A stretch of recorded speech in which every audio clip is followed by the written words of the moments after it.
Bonjour à tous. Merci d'être là. Là, maintenant, j'ai 15 minutes pour vous parler évaluation de modèles. Mon objectif, c'est vous donner des pistes, des idées un peu générales pour déployer des modèles en production et éviter le modèle qui reste en POC ou en mode Kaggle. Alors moi, je m'appelle Marie-Alice Blett, je travaille chez Worldline. Worldline, c'est une entreprise qui fait du paiement. En fait, si vous utilisez votre carte bleue de temps en temps, il y a de fortes chances que ça passe par nos tuyaux. On est en effet le leader européen. Et plus précisément, chez Worldline, je suis dans une équipe de R&D qui est spécialisée en IA. Alors moi, vous voyez, je ne suis pas data scientist, j'ai plutôt un profil dev. Et justement, ce que je vais vous partager aujourd'hui, c'est mon point de vue de dev qui travaille dans cette équipe de data scientist. Alors,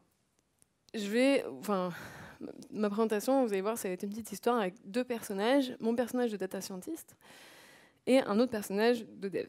Donc là, c'est mon data scientist qui travaille dans un notebook, comme les data scientists aiment bien faire. Et donc, il fait ses expériences, il fait des mesures, il compare ses résultats avec des métriques de ce type. Et puis, il y a un moment où il va dire « ça y est, j'ai trouvé, j'ai ma solution, c'est ce modèle-là, c'est le modèle B qui est le meilleur ». Et du coup, on va le passer en service, on va le sortir du notebook, ça va devenir un produit, un service pour mon entreprise.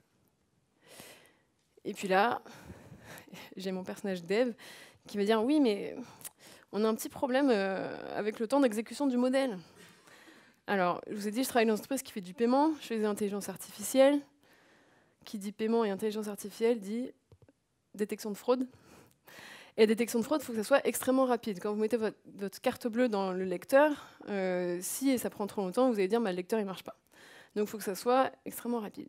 Et là, j'ai mon data scientist qui avait un modèle B, il pense que c'est le meilleur, d'un point de vue de ses résultats, d'un point de vue pression de recall, ou ses métriques à lui, il pense que c'est le meilleur. Mais mon personnage dev, elle va regarder, et en fait, elle va se rendre compte que le modèle A, il est plus rapide, et du coup, il est peut-être plus intéressant. Peut-être qu'il est légèrement moins bon, mais en termes d'utilisation, c'est peut-être celui-là qu'il faut utiliser. Donc, première idée, la latence. Vous ne faites peut-être pas la détection de fraude, vous n'avez peut-être pas ce problème de latence, mais dans tous les cas, c'est une métrique qui est intéressante parce que ça va vous permettre de dimensionner votre infrastructure, de réfléchir au type d'inférence. Est-ce que vous voulez faire de l'inférence au fil de l'eau? Est-ce que vous voulez utiliser votre modèle en live et donc l'utilisateur a le résultat tout de suite? Ou est-ce que ça va être quelque chose qui va tourner la nuit, par exemple, en mode batch? Voilà, donc là, on résout ce problème-là. Et puis, on essaye de passer à l'étape d'après, présenter ce modèle au reste de l'équipe. Et là, on a un autre problème. On n'arrive pas à convaincre de l'intérêt métier du modèle. Alors, un exemple, on fait les détections de fraude. Et on cherche, on dit, regardez, avant on avait un modèle, on avait un système qui fonctionnait sans IA, et on rajoute de l'IA, et on fait x 1,8 sur le nombre de transactions frauduleuses détectées. Donc ça c'est super, on est content. Et puis en fait on se rend compte, en discutant avec le métier, que eux ce qui les intéresse, c'est pas forcément le nombre de transactions, mais ça va être le montant. Parce que si on a un modèle qui est très performant, mais en fait qui arrive à attraper des fraudes que sur les montants de 1 ou 2 euros, et qui laisse passer toutes les fraudes à plusieurs milliers d'euros, ça va pas faire tout à fait le même impact. Donc, l'idée numéro 2, c'est ça. C'est de penser métier. Et donc, quand vous avez des métriques, de les passer en unités métier. Donc, peut-être encore une fois, vous ne faites pas de détection de fraude, donc ce n'est pas des euros, de montants qui va vous intéresser. Mais ça peut être, imaginons, vous faites de la curation d'alerte, et ce que vous voulez, c'est faire gagner du temps. Vous voulez classer les alertes qui sont importantes et celles qui ne le sont pas, pour que les personnes qui traitent ces alertes gagnent du temps. Voilà, essayez de changer vos métriques pour utiliser, par exemple, une unité de temps. Idée suivante, problème suivant, on a un modèle super qui marche du feu de Dieu, qui répond, qui détecte toutes les fraudes, etc. Et puis en fait, on se rend compte qu'il est super compliqué. Parce que ce que le data scientist ne voit pas quand il travaille dans son notebook, c'est qu'ensuite, le modèle, il va avoir sa vie, il va avoir son cycle de vie comme n'importe quel outil logiciel. Et finalement, il va falloir le maintenir. Il y a tout enfin, voilà, comme n'importe quel logiciel. Plus concrètement, nous, ça c'est, enfin, beaucoup de data scientists ont fait ça, on fait du feature engineering. On va par exemple faire la création de features. Typiquement, si je parle toujours de transaction, ma transaction elle a une date, un montant, une IP. Je vais l'améliorer un petit peu, je vais proposer au modèle d'utiliser aussi le jour de la semaine. Peut-être qu'il y a plus de fraude le lundi que le dimanche, parce que le dimanche, les gens se reposent, enfin, même les fraudeurs. Des montants en euros, des pays, etc. Donc ça, c'est des features, on va dire, dérivées, parce qu'elles sont assez simples. Et puis on peut aussi faire des choses comme ça, des agrégations, où on veut injecter, on veut demander au modèle de regarder des patterns. Donc, là, pour ma transaction courante, je vais rajouter au modèle l'information sur les dernières 24 heures, le montant moyen sur les dernières 24 heures. L'idée, c'est de détecter une anomalie. Le problème, c'est que les agrégations sont potentiellement coûteuses, parce qu'une agrégation, ça demande un historique. Qui dit historique dit une base de données. Alors nous, ce qu'on aime bien faire, c'est toute la partie feature engineering, la sortir du modèle, en fait. Ça nous permet d'avoir plus la main. Voilà, toute la partie data processing, ça soit du data processing développé par des devs et que la partie modèle soit complètement à part. Comme ça, si les données changent, on change la partie data processing, on n'est pas à changer tout le modèle. Mais voilà, donc agrégation, donc base de données, si on doit le faire souvent, on doit falloir mettre un cache, etc. Et puis on peut finalement arriver à un modèle ultra complexe. Est-ce que ça vaut vraiment la peine pour gagner quelques pouillèmes dans la métrique qu'utilise notre data scientist? Voilà, idée numéro 3, c'est ça. C'est de mettre en balance, voilà, te poser la question, est-ce que je ne suis pas en train de faire une usine à gaz pour pas grand-chose? Alors, peut-être que vous avez d'autres moyens de mesurer cette complexité que le nombre de features. Ça peut être les librairies, ou la taille sur le disque, je ne sais pas. Je pense qu'il y a d'autres façons de faire, mais en tout cas, penser à ça, je pense que c'est une bonne idée. Ça, l'impact écologique, c'est quelque chose que nous, on essaye de faire aujourd'hui chez Worldline, parce que en fait, on ne peut plus continuer à faire de l'IA comme si il ne se passait rien derrière. On sait bien que tous les modèles qu'on entraîne, ça consomme de l'énergie, ça consomme des ressources, et que les ressources qu'on a sur cette Terre ne sont pas infinies. Donc ça, c'est quelque chose qu'on essaie d'avoir en tête. Il y a plusieurs façons de faire. Soit faire des mesures de façon absolue. En fait, on veut savoir ce modèle, à l'entraînement ou à l'utilisation, c'est quoi son impact. Ça, c'est un petit peu compliqué à trouver. Vous avez plein d'autres talks régulièrement à Devox sur ces sujets. Je ne vais pas rentrer dans les détails. Puis après, il y a une autre façon pour l'IA, en tout cas dans ce sujet-là, ça va être de faire des comparaisons. Donc on est plutôt dans une évaluation relative. On ne veut pas savoir dans l'absolu quel est l'impact de ce modèle A et de ce modèle B, mais plutôt est-ce que le modèle A il a plus d'impact que le modèle B. Et donc pour ça, on peut regarder, si on fait du deep learning, le nombre de paramètres.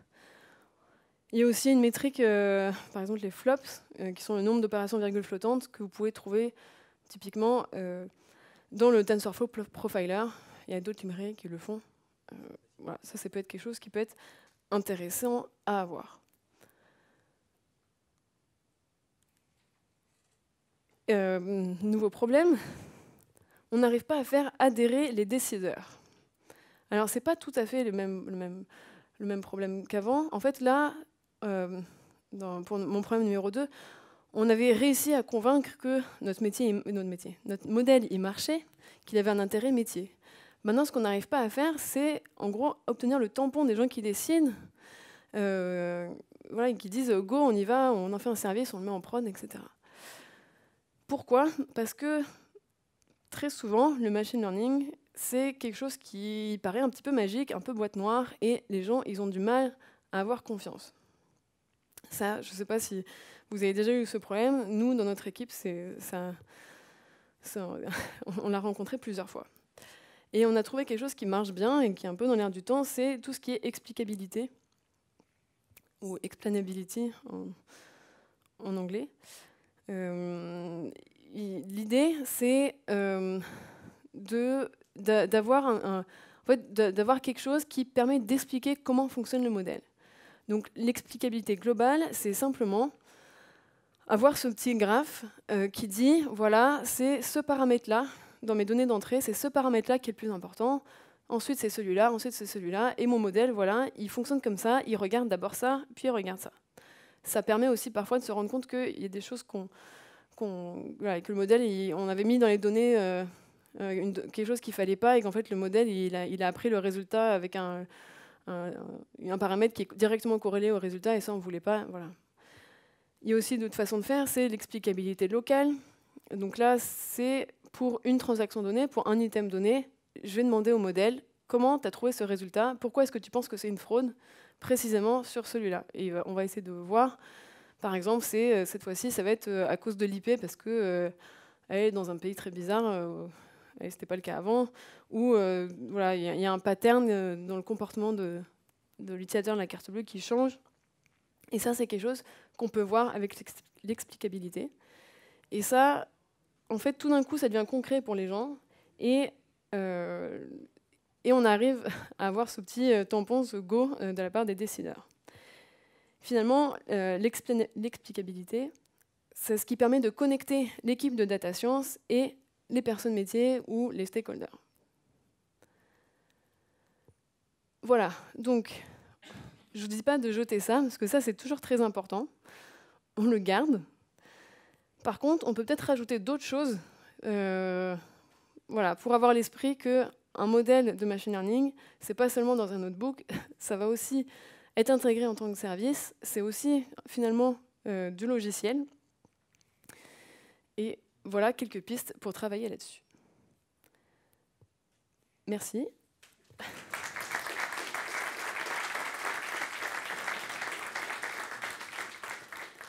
Et puis, n'hésitez pas, on peut rester en contact.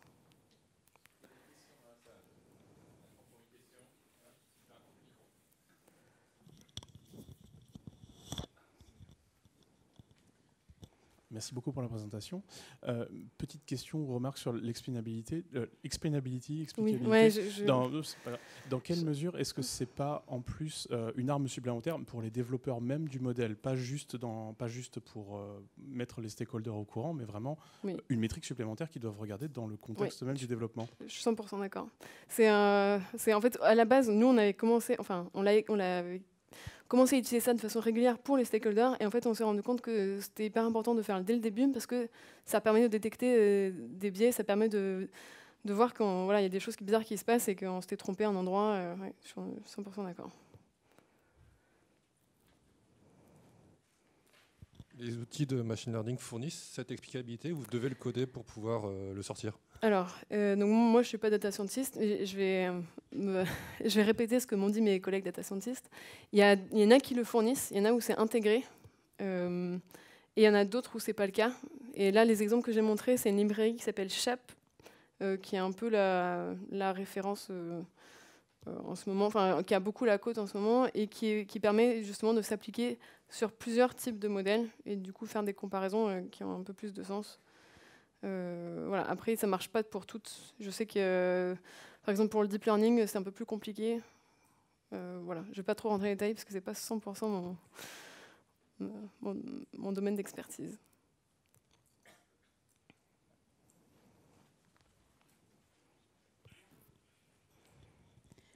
Justement, pour tester vos modèles après l'entraînement, vous faites des tests de charge, des benchmarks pour les comparer? Parce que je pense qu'il y a... Admettons, on a 4 modèles différents. Comment on fait pour les comparer en termes de perf après évaluation et après, je sais pas, comparaison en termes de conso, etc. Oui, tout à fait. Surtout pour l'histoire de la latence, par exemple, nous, c'était quelque chose qui était très, très important sur la détection de fraude. Et on a fait des benchmarks avec des tests de charge. On fait voilà, on envoie plein de transactions, on fait une pause, on envoie de nous plein, voilà, voir si ça se comporte bien quand même. Voilà, on fait des choses comme ça, oui. Une dernière question, s'il y en a une dans la salle. Non? Eh bien, merci beaucoup. Merci.